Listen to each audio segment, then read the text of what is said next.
Bonjour à tous.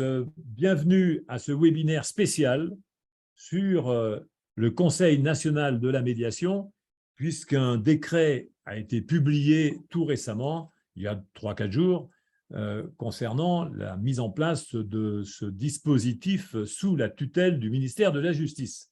Alors, on l'attendait, évidemment.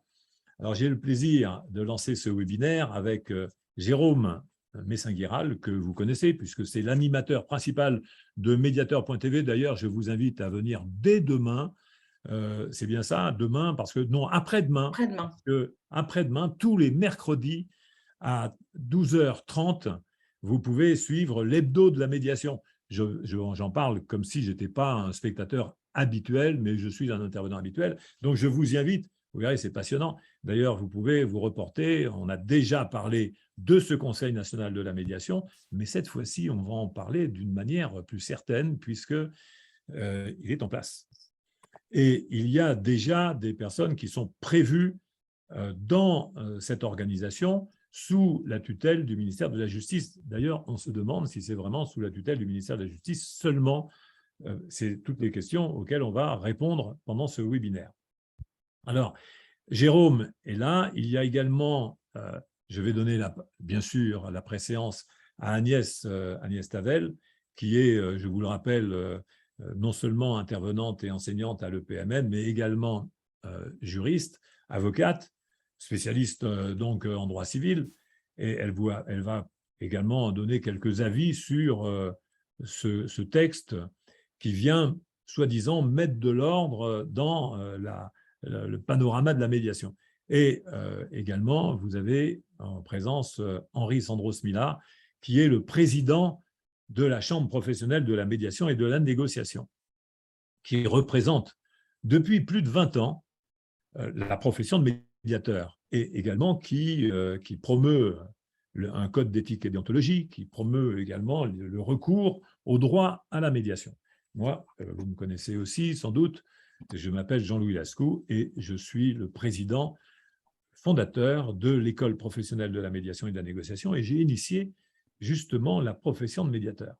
Alors, ce qui nous amène ici, c'est une réflexion.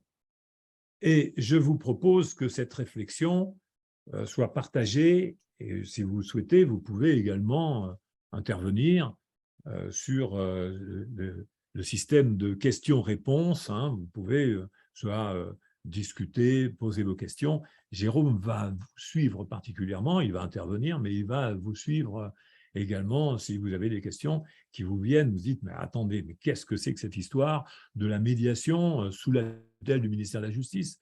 Oui, c'est bien de ça dont on va parler. Alors, quand je dis cela, je vais rentrer un peu plus dans le vif du sujet. Je vous propose de parler justice. Quand on parle justice, de quoi parle-t-on? Et quand on parle médiation, de quoi parle-t-on? C'est ces deux sujets-là qui sont importants à bien comprendre pour pouvoir se dire, mais est-ce qu'il est pertinent d'avoir mis en place un système d'un Conseil national de la médiation sur le même modèle, je vous le rappelle, le même modèle que le Conseil national consultatif qui était en matière de médiation familiale?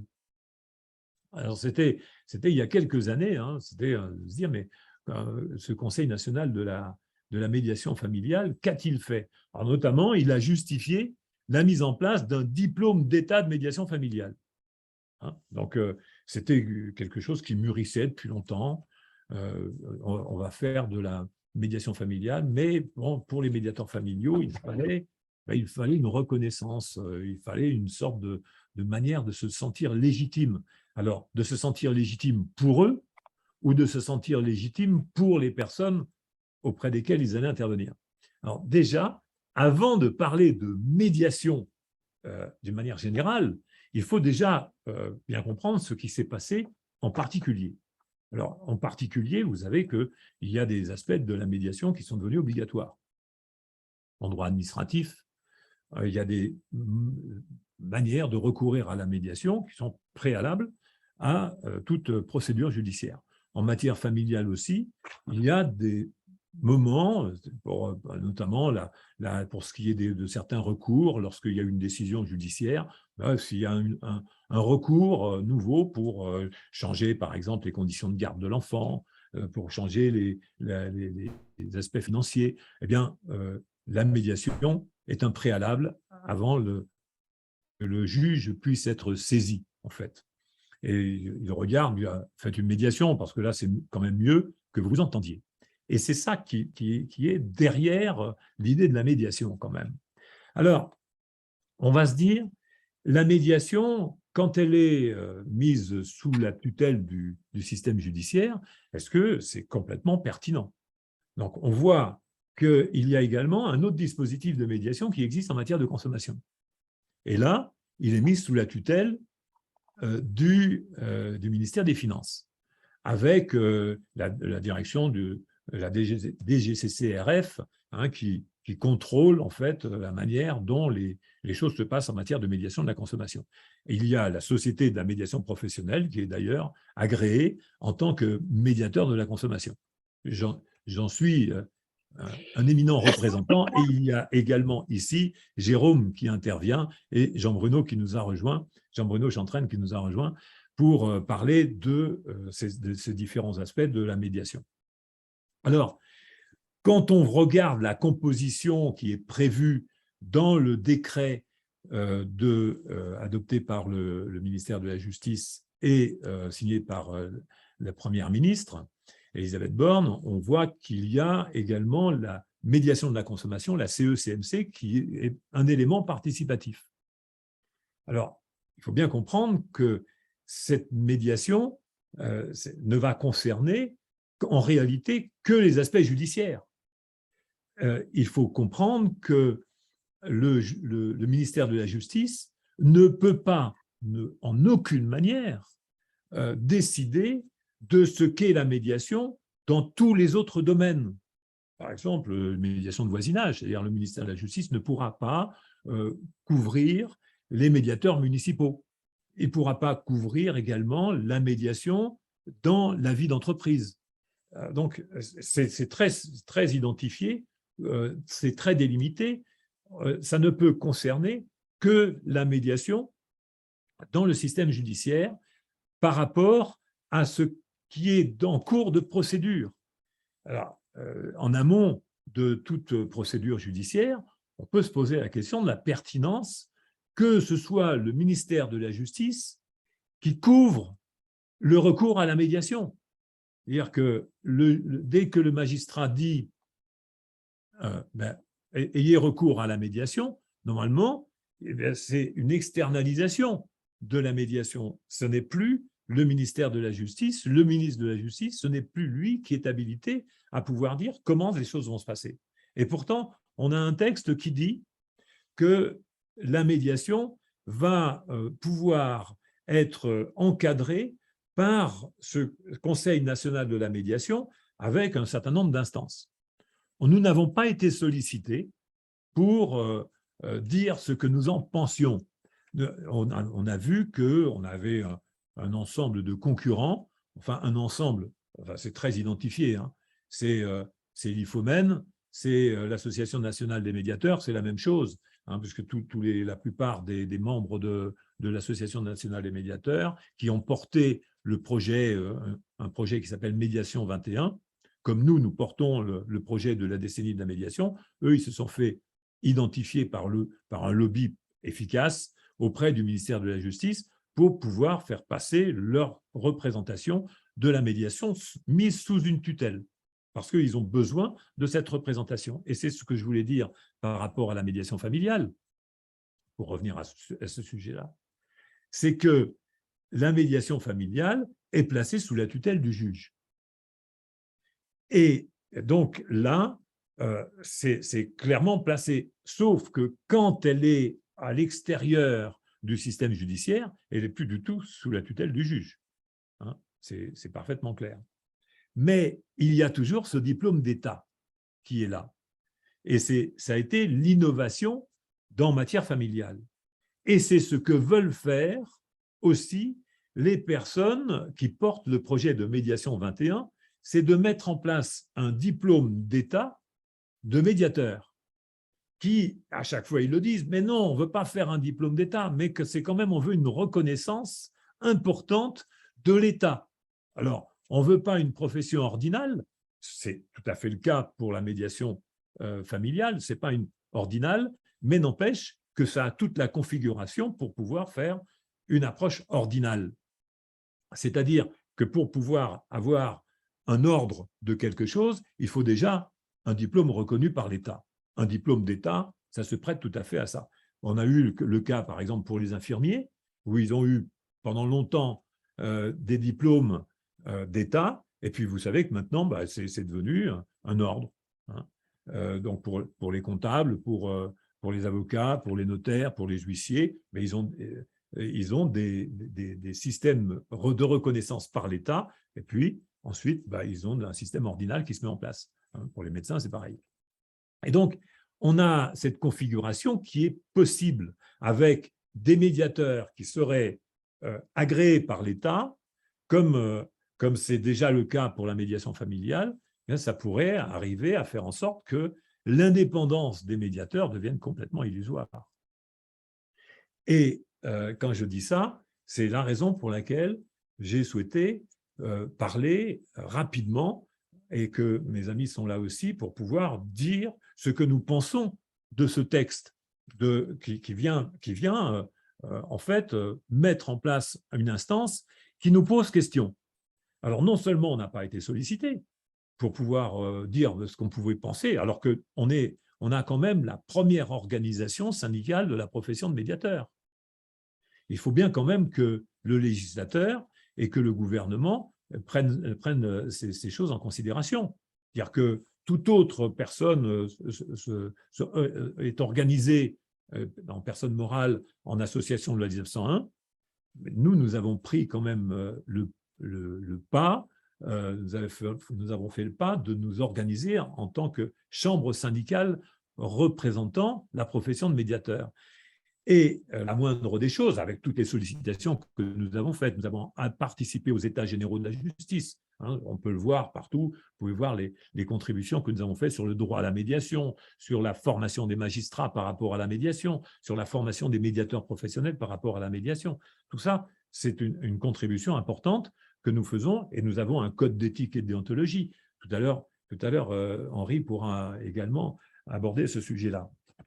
Je souhaitais vous dire, d'abord m'adresser au ministre de la Justice et lui dire que dans cette instance, il est légitime que l'école professionnelle de la médiation et de la négociation, qui forme des médiateurs depuis plus de 20 ans, est un siège et puisse donner de la voix pour ce qui est de parler médiation. Et que quand on voit qu'il y a plus de 10 ou 15 juristes qui sont déjà présents dans cette instance, hein, avec des nominations différentes. Quand je dis des juristes, que ce soit des gens de l'administration centrale des ministères, ils sont formés au droit, que ce soit toutes les professions juridiques, on voit qu'il y a les notaires, les huissiers, les avocats qui sont fortement représentés. Il va y même peut-être y avoir parmi les associations qui auront un siège, parmi les 9 associations qui auront un siège dans cette instance, il va y avoir, Monsieur le ministre, également des représentants du courant juridique. Il y aura des représentants du courant religieux et fortement représentés. C'est-à-dire que quand on parle de laïcité du système judiciaire, il y a de quoi s'interroger et d'être inquiet. Et c'est de cette inquiétude-là dont je veux vous faire part, Monsieur le ministre. Je veux vous dire combien nous sommes attachés à la laïcité, combien nous œuvrons en permanence pour pouvoir faire connaître ce qu'est la médiation professionnelle. Nous avons défini d'une manière très claire la profession de médiateur depuis plus de 20 ans. Et nous améliorons notre formation. Et nous avons des gens qui sont incompétents dans ce domaine, qui n'ont aucun savoir-faire, aucune expérience, et qui vont nous dire ce qu'est la médiation professionnelle, qui vont nous dire comment on doit exercer, qui vont contrôler notre formation. C'est comme si nous avions n'importe quel ouvrier, n'importe quel cadre, n'importe quel farfelu qui va dire comment les personnes peuvent se former au droit. Vous n'imagineriez pas ça dans votre formation, que le plombier puisse venir vous dire comment la formation au droit doit être dispensée et comment les avocats doivent être formés.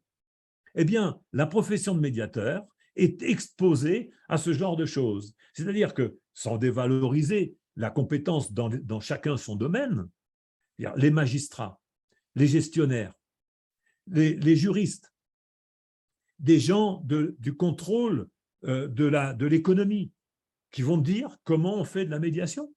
Mais c'est la catastrophe. C'est-à-dire que c'est le fait de déclin de notre profession que nous avons élaboré, que tous les savoir-faire opérationnels, regardez, Monsieur le ministre de la Justice, nous formons des médiateurs dans les administrations. Nous avons formé le premier médiateur de la police nationale. Nous formons des médiateurs dans la plus grande industrie, l'un des fleurons de l'industrie française. Nous formons des médiateurs dans toutes les administrations et les collectivités territoriales. Et nous sommes amenés à devoir expliquer ce qu'est la médiation dans des réunions de quelques heures, à des personnes qui se disent on est là pour pouvoir mettre en place le dispositif de médiation dans le cadre judiciaire. Et nous allons vous dire ce que c'est que l'éthique, ce que c'est que la déontologie de la médiation. C'est nous qui allons définir ce cadre-là. Avec qui? Eh bien, en principal, avec un mouvement religieux. L'IFOMEN, je le dis très clairement, c'est l'Institut catholique de Paris qui est sous la tutelle de l'évêché de Paris. Donc, on se pose la question de comment la médiation va évoluer. Alors, c'est vrai que vous me direz, là, j'y vais fort. Vous pourriez vous dire que j'y vais fort en inquiétude. Mais oui, j'y vais fort en inquiétude. Je regarde ces 20 années qui se sont écoulées et j'ai vu combien l'adversité réelle de cette école concurrente, combien cette adversité est terrible. Il y a de personnes qui interviennent dans mes conférences pour pouvoir dire que je dis n'importe quoi. Or, les propos qui sont tenus dans le livre blanc de la médiation qui vous a été présenté, ce livre blanc, ces premiers propos, la définition de la médiation, c'est la définition de la médiation professionnelle. Mais à aucun moment, nous n'aurions imaginé une telle allégeance. Parce qu'en fait, c'est quoi cette démarche? Cette démarche, elle consiste à vouloir se faire reconnaître par l'État de façon à justifier son existence. Nous faisons une proposition pour les citoyens. Nous faisons une proposition pour renforcer l'exercice de la liberté de décision. Et c'est cela qui nous motive. C'est ce que nous apportons dans la vie en société. C'est ce que nous apportons également pour pouvoir faire progresser notre civilisation et non pas avoir des comportements d'allégeance. Nous apprenons la liberté, nous enseignons la liberté, nous faisons la promotion de la liberté de décision. Et c'est ça que nous voulons apporter dans ce Conseil national, puisque vous avez mis en place ce système-là. Alors oui, je dis oui. Je dis, nous allons participer à son Conseil national. Enfin, évidemment. Et notre problème, c'est que nous avons la légitimité pour être présents. Mais le défi est là. C'est est-ce que l'administration centrale reconnaîtra cette légitimité? C'est le plus grave problème démocratique auquel nous sommes confrontés en tant qu'initiateurs de la profession de médiateur. Je vous remercie de m'avoir écouté et je vous propose d'écouter maintenant d'autres voix. Alors, la voix, par exemple, de mon ami Henri Sandros-Millat, qui est président de la CPMN. Et ensuite, je vous propose, vous pourrez écouter Maître Agnès Tavel, qui est également médiateur professionnel et qui sait de quoi elle pourra parler en tant que juriste, et Jérôme Messin-Guiral et Jean-Bruno Chantraine. Je vous remercie et donc je donne la parole à mon ami Henri Sandros-Millat. Merci Jean-Louis, bonjour à toutes et à tous. Alors, effectivement, je crois que l'alerte que tu retranscris là, c'est une alerte que je partage, puisque en fait, elle a une histoire, cette alerte, qui est celle que tu racontais, de différentes initiatives qui ont été prises depuis plusieurs années. Et c'est vrai que la dernière en date, c'est celle du projet de médiation 21, où on voit s'exprimer et se renforcer cette attente d'un certain nombre de courants de médiateurs qui souhaitent renforcer la tutelle et l'allégeance à une conception de la médiation. Alors moi, j'avoue que la première chose que j'ai faite, c'est que je suis allé voir le décret et que c'est vrai que j'ai été frappé du fait que tout simplement, dans la longue liste des personnes qui vont participer, en tout cas qui sont pressenties pour participer à ce Conseil national, 14, en fait, il y a 14 tirets pour annoncer les participants à cette organisation. Eh bien, à cette institution, on voit les médiateurs, entendus de façon assez large, les associations de médiateurs œuvrant dans cette discipline arriver au 14e rang. C'est-à-dire que ce sont les derniers du rang, loin derrière toute une série de participants de l'ordre administratif ou de l'ordre juridique. Et donc, c'est vrai que je ne peux que partager cette crainte que ce conseil va présider à des réflexions et à des avis qui vont donner la part belle à une façon tout à fait administrative et surtout juridique, avec une forte connotation, je dirais, confessionnelle. Ils vont donner la part belle à cette façon de concevoir ce qu'est la médiation, et donc en particulier à la question de l'indépendance et à la façon d'envisager le recours à la médiation. Donc c'est vrai que ça, c'est un premier point d'alerte. Alors, j'ai quand même d'autres points d'alerte qui portent sur les missions ou sur en tout cas ce qui est attendu de ce Conseil national. Il est attendu qu'il rende des avis. Alors, j'ai à la fois des alertes et déjà un étonnement. Des avis, des préconisations, voire des revendications. La CPMN en présente depuis maintenant plusieurs années.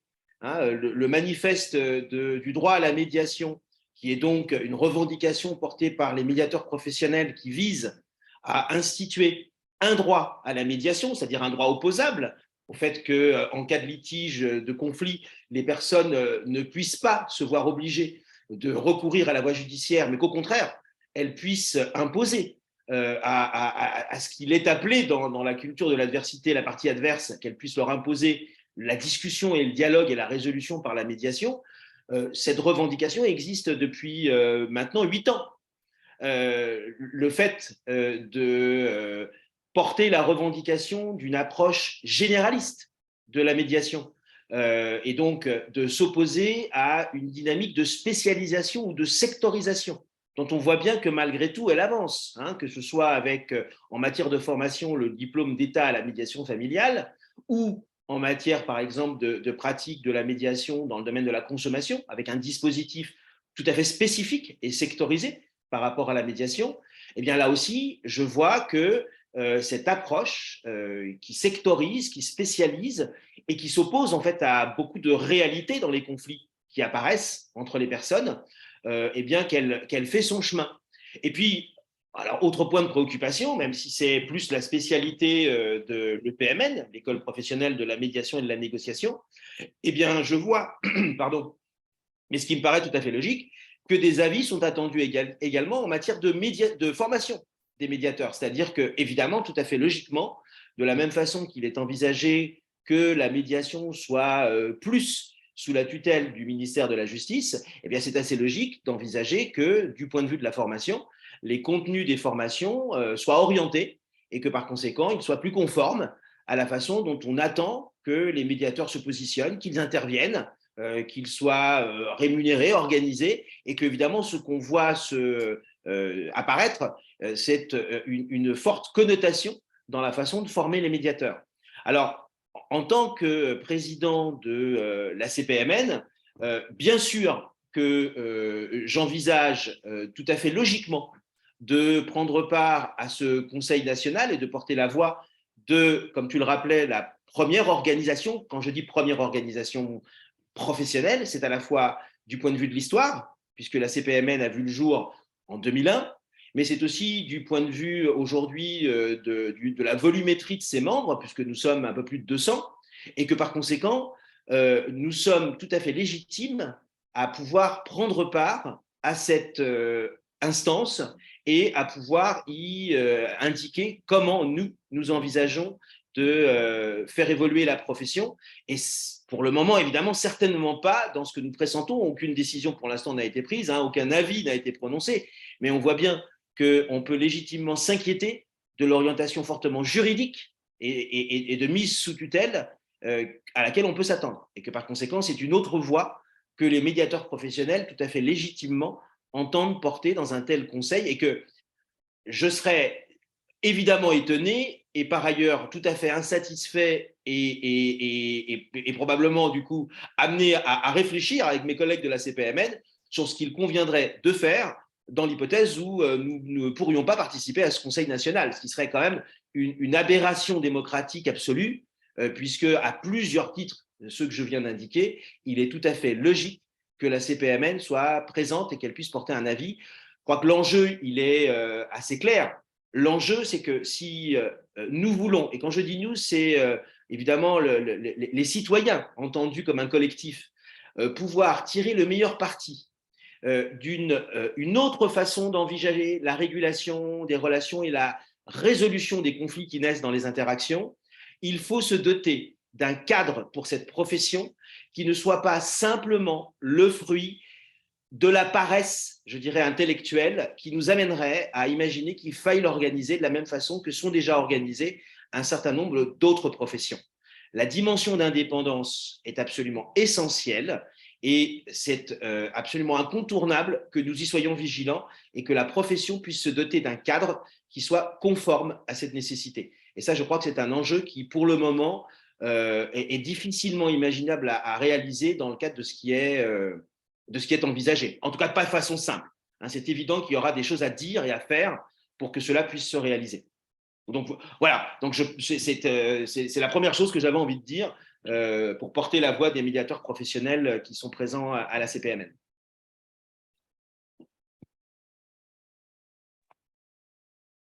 Alors, on ne t'entend pas, Jean-Louis, le son est coupé. Je disais merci Henri, je disais maintenant je propose d'écouter l'intervention d'Agnès. Oui, bonsoir à tous. Alors, je vais vous rejoindre effectivement sur tous ces questionnements, mais peut-être pour rappeler les missions donc, de ce Conseil national, missions qui ont été confiées par la loi du 22 décembre 2021. Il y a 4 missions. La première, c'est comme tu le rappelais Henri, c'est effectivement rendre des avis dans le domaine de la médiation. Et avec cette précision, c'est dans le domaine de la médiation telle qu'elle est définie à l'article 21 de la loi de 1995. Et cette loi de 1995, elle pose le cadre alors à l'origine, en 1995, de la médiation judiciaire, mais cette loi, par la suite, était modifiée et elle pose également le cadre de la médiation conventionnelle. Et c'est vrai que moi, ma première interrogation, quand je regarde la composition de ce conseil, c'est de voir qu'il y a tout un pan. Alors, la médiation judiciaire va être bien représentée, mais pour la médiation conventionnelle, eh bien, il y a tout un pan qui va être, pour moi, oublié. Ça, c'était un des premiers points. Je poursuis également sur les missions, parce que ça, c'était la première, il y en a 3 autres. La deuxième, c'est de proposer un recueil de déontologie applicable à la pratique de la médiation.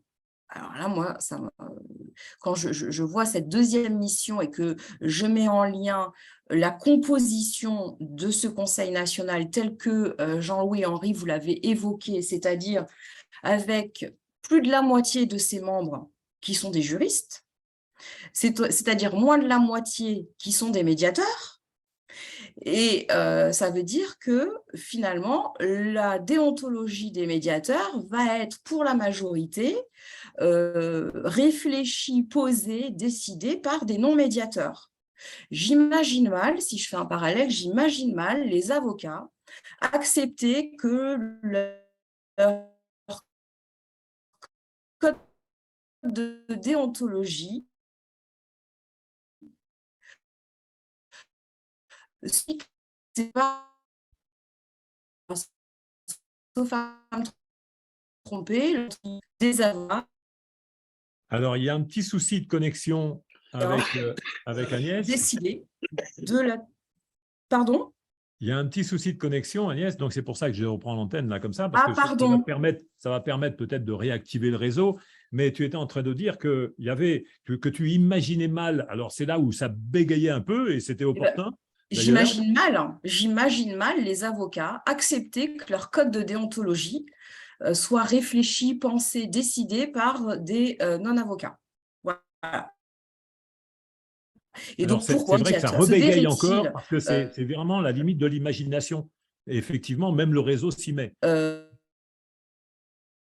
Voilà, donc il y a un petit souci de connexion. Là, définir il y a un petit souci de connexion du leur côté. déontologie Oui. par des… Alors, tu ne te rends pas compte que ça ne passe pas, mais je te propose de revenir tout à l'heure pour pouvoir compléter ton propos, parce que si tu nous entends, mais là, manifestement, ça coince un peu. J'imagine que Jérôme, c'est moi à nouveau qui suis de retour sur l'antenne. C'est bien ça? C'est bien ça, Jean-Louis.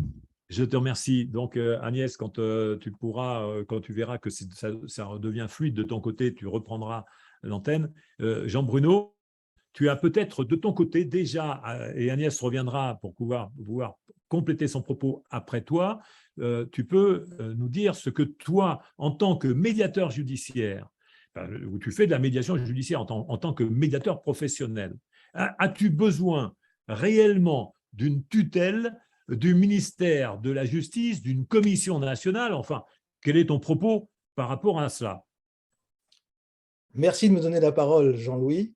Madame la Première ministre, Monsieur le garde des Sceaux, effectivement, mon témoignage serait de dire que un exemple tout simple, lorsque je reçois une ordonnance de médiation de la part d'un juge et qu'il y a une consigne qui est approvisionnée en termes financiers, et que je ne peux toucher cette consigne qu'après avoir rendu compte de ma mission, eh bien, je suis fortement déjà sous l'emprise d'une hiérarchie tutélaire et que je ne suis pas libre de mes actions. Or, l'enseignement que nous promulguons depuis 2001, l'enseignement de la médiation professionnelle, non pas seulement au niveau des formateurs, mais au niveau des personnes qui sont dans une dynamique conflictuelle, qui sont enfermées dans une dynamique conflictuelle et à qui on va apporter de la liberté de décision, cette liberté s'apprend. Et effectivement, on ne pourrait pas la cloisonner sous quelque forme que ce soit, d'obédience, de jurisprudence, de juriste ou tout simplement de considération psychologisante d'une problématique entre deux personnes. La liberté s'apprend et l'altérité au travers de la médiation professionnelle s'apprend également. Ça ne peut pas, ce n'est pas possible de l'enseigner autrement qu'en faisant réfléchir les personnes. Les faire réfléchir, non pas sur des textes, non pas sur des moyens, mais sur une représentation. Faire réfléchir sur la représentation que l'on a de l'autre humain qui est en face de nous. Voilà peut-être le fondement du courant de la médiation professionnelle, c'est une représentation de la personne comme étant maladroite, comme étant ignorante, surtout en matière de dégradation et de restauration de la relation. Quoiqu'en matière de dégradation, on s'y connaît plutôt bien, mais en matière de restauration, effectivement, la médiation professionnelle apporte quelque chose de nouveau et pourtant quelque chose qui existe depuis 2001. Donc, bien sûr qu'on est ouvert à participer, à faire entendre notre voix, mais bien sûr qu'on est légitimement en droit de faire attention à ce que notre voix d'apprentissage de la liberté soit entendue. Merci Jean-Bruno.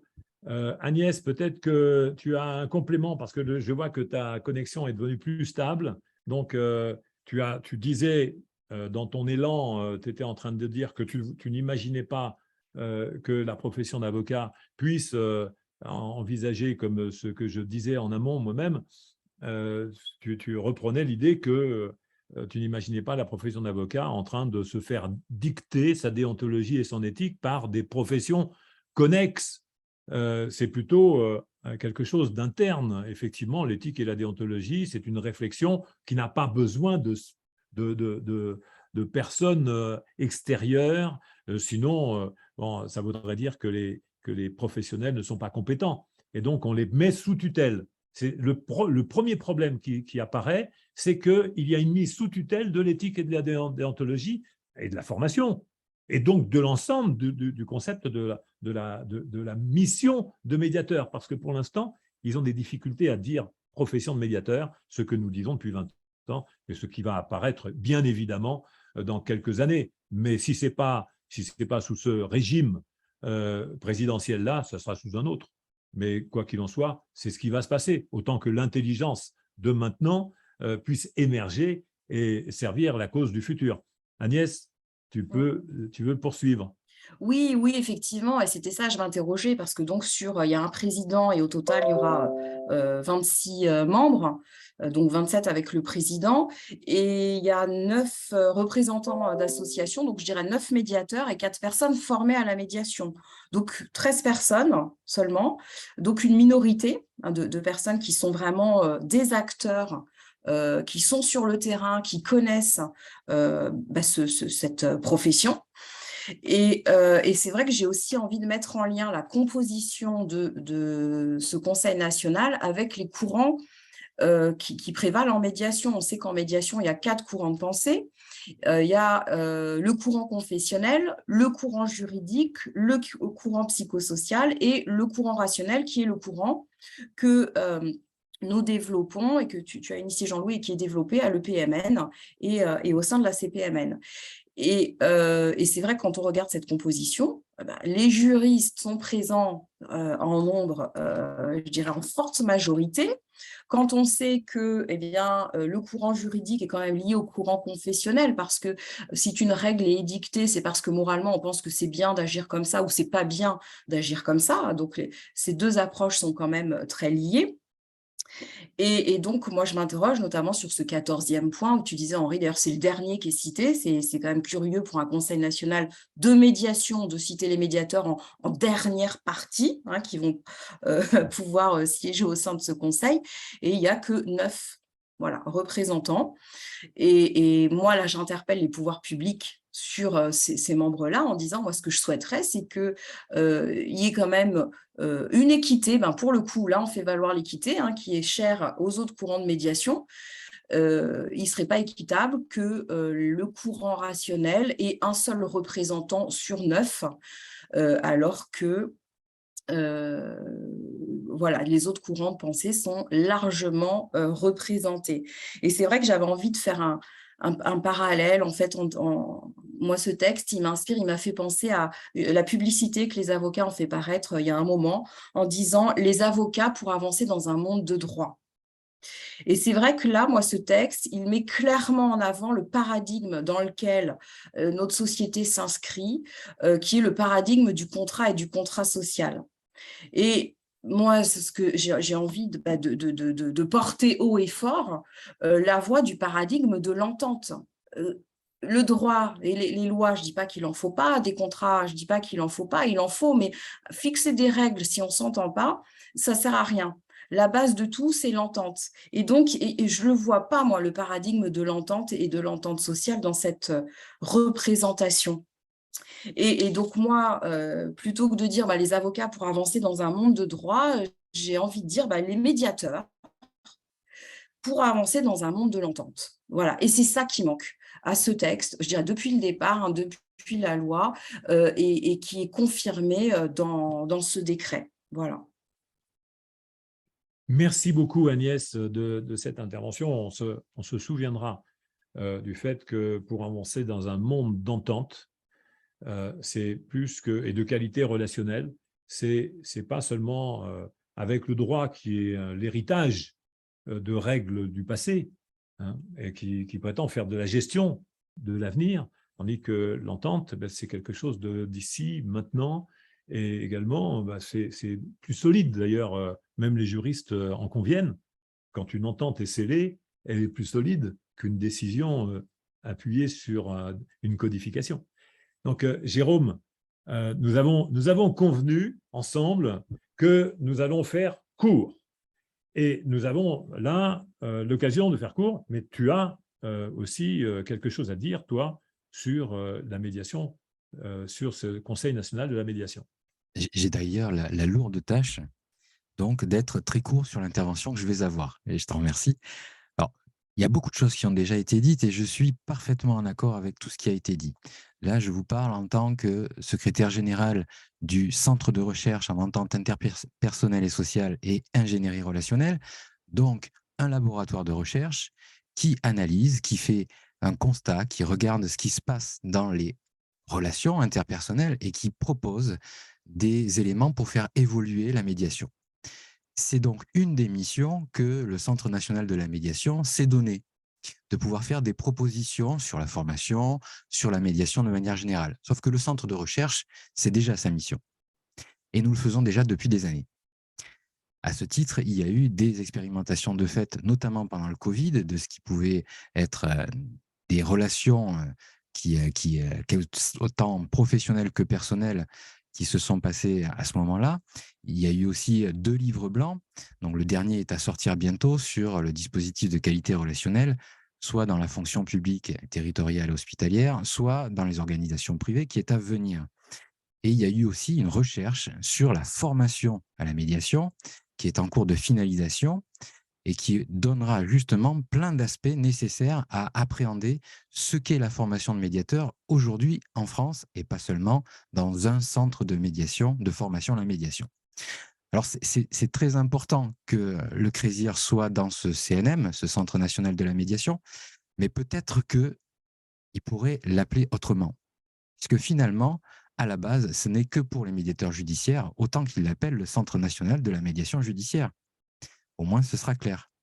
Et le Centre de recherche en entente interpersonnelle et sociale et ingénierie relationnelle, lui, continuera à travailler sur tout l'aspect des relations, de la qualité des relations dans le monde, dans le reste du monde et même en médiation judiciaire, puisque les médiateurs professionnels sont aussi inscrits et très nombreux sur les listes des médiateurs judiciaires. Donc oui, on sera 2 représentants, là aussi, du centre de recherche qui vont postuler au Conseil national de la médiation. Ce n'est même pas une postulation, c'est qu'on demande à y être parce qu'on représente la médiation et la formation à la médiation et les médiateurs professionnels sur l'aspect de la recherche. Et donc, le courrier est parti aujourd'hui. Donc, Madame Borne, Monsieur Dupond-Moretti, vous n'allez pas tarder à recevoir notre missive. Merci beaucoup, Jérôme. Et il me revient donc la tâche de conclure, puisque j'ai commencé, et je voudrais vous signaler, pour terminer cette intervention, je voudrais vous signaler quand même que ici vous avez l'auteur du code de la médiation. C'est-à-dire que quand on parle de la profession de médiateur, on sait parfaitement de quoi on parle. Et on sait aussi que l'imitation, le plagiat dont on a fait l'objet, parce qu'il faut être clair que le code d'éthique et de déontologie a été plagié par les concurrents et que c'est cette démarche-là qui est un peu irritante parce qu'on voit qu'il y a des démarches qui sont entreprises et que ces démarches-là se fondent également sur notre technicité présentée avec le vocabulaire, mais pas avec la méthode. Et je voudrais vous signaler ces 2 ouvrages qui ont été écrits travaillés par Agnès Tavel. Alors, le premier avec moi, hein, je le dis comme ça, mais le deuxième, c'est elle, un travail prodigieux, hein, vous avez vu l'épaisseur du truc. Donc, si vous voulez voir ce qu'il en est du panorama de ce qu'est la médiation, mais ça se passe là-dedans, ce n'est pas ailleurs. Et là, vous avez vraiment tous les textes qui concernent l'approche de la médiation, et pas seulement la médiation où interviennent les médiateurs professionnels, parce que ça a été un travail prodigieux qui a été fait. C'est-à-dire qu'en fait, quand vous lisez bien, c'est marqué « Code de la médiation et du médiateur professionnel ». Et regardez, en dessous, il est préfacé par un président de cour d'appel, M. Bruno Stenman, qui qui a lu, qui a compris le travail qui a été réalisé, qui était un promoteur de la médiation. Alors, bien sûr, ce n'est pas un système, la médiation n'est pas du tout une manière de dire, ou la médiation professionnelle, une manière de dire, non, pas les juristes. Mais chacun son travail. Chacun son travail. Et vous savez, les droits seront mieux protégés et l'entente sera mieux développée. Comme si on y met chacun dans son travail, ben, comme on dit, les vaches seront bien gardées. Eh bien, c'est le problème, c'est qu'aujourd'hui, on se demande ce qui se passe. C'est-à-dire que, vous regardez, les auteurs sont là, les fondateurs de la profession de médiateur sont là, et nous demandons tout simplement à ce que, à chaque fois qu'il y a une consultation, qu'il y a un projet, bien, que vous le savez bien, il suffit de taper sur Internet, médiation professionnelle, et vous trouvez facilement le PMN, la CPMN, vous les trouvez en premier. Vous cherchez, par exemple, une application sur la médiation professionnelle. Vous tapez sur Android, vous tapez pour Apple, et vous téléchargez la seule application de la médiation professionnelle. Vous cherchez un médiateur professionnel, vous allez sur Allo Médiateur. C'est devenu naturel pour plein de personnes. C'est devenu naturel pour beaucoup d'entreprises. C'est devenu naturel et une évidence, parce que c'est là qu'ils sont les vrais professionnels. Et je le dis, c'est un défi. Je l'avais déjà lancé, ce défi-là. Un défi méthodologique. On n'est pas là pour faire de la morale. On est là pour faire de la technique, de la pratique, de la méthode. On est là pour aider les personnes à résoudre leurs différends. On est là pour aider les personnes, les entreprises, à améliorer la qualité des relations, à améliorer le management, à améliorer la gouvernance, à faire en sorte qu'on ne parle pas de prévenir ou de gérer des conflits, mais de les résoudre. Et c'est ce que nous souhaitons promouvoir. Alors, c'est mon dernier mot. Mon dernier mot, c'est « entendez-vous bien » et faites la promotion de la médiation professionnelle. Parce que pour le reste, pour l'arbitrage, la concertation, la conciliation, c'est le système judiciaire. Oui, chacun son boulot. Ne privez pas le système judiciaire de ce qu'il a d'efficace, de pertinent. Ne le renforcez pas en lui donnant une fausse béquille. Ça dessert la médiation. Faites en sorte que la médiation devienne un vrai outil. Et là, on est là pour ça. Je vous remercie de nous avoir suivis, je vous remercie de nous avoir écoutés. Je remercie Agnès, Jean-Bruno, Henri et Jérôme, et je remercie aussi ceux qui sont venus participer. Je vois qu'il y a beaucoup de personnes qui sont venues participer. Et également, je remercie toutes les personnes qui nous ont demandé à participer et à intervenir. Nous aurons l'occasion, sans aucun doute, de revenir sur ce sujet, ne serait-ce que mercredi, lorsque nous parlerons de médiation dans l'hebdo de la médiation, tous les mercredis. Monsieur le ministre, vous pouvez nous y rejoindre. Madame la Première ministre, je vous recommande médiateur.tv. Avec la médiation professionnelle, c'est vous qui décidez.